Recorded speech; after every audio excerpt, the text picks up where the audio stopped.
Bonjour à tous.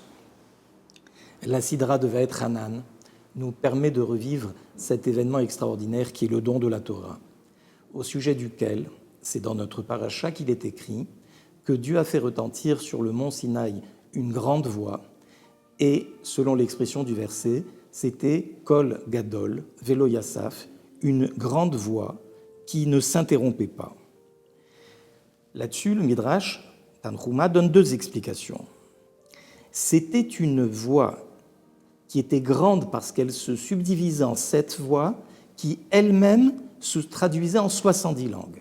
Deuxième explication, cette voix ne s'interrompait pas parce qu'elle retentissait dans la parole des prophètes, elle retentissait dans la voix des sages d'Israël et dans la voix de celui qui étudie la Torah de nos jours.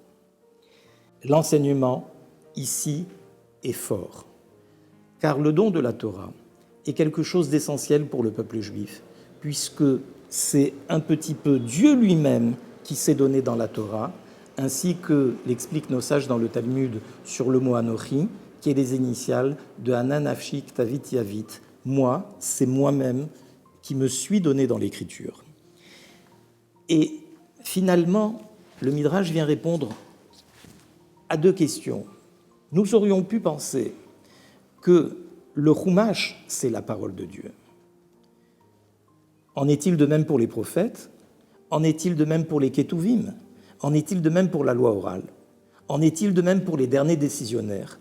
Nous pourrions nous tromper et nous pourrions dire que c'est peut-être pas la voix du Sinaï. Et le verset vient nous dire que cette voix-là, elle a retenti jusque dans la bouche de celui qui étudie la Torah de nos jours, parce que c'est la parole de Dieu qui retentit encore dans la bouche de celui qui étudie la Torah. Un autre enseignement.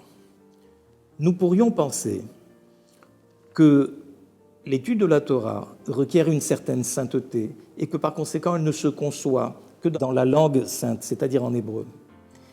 Lorsque le Midrash nous dit que la voix sur le mont Sinaï s'est traduite dans les 70 langues, c'est bien pour nous dire qu'aujourd'hui, même si on étudie la Torah en français, nous étudions la Torah qui a été donnée sur le mont Sinaï et nous nous attachons à la révélation essentielle sur le mont Sinaï.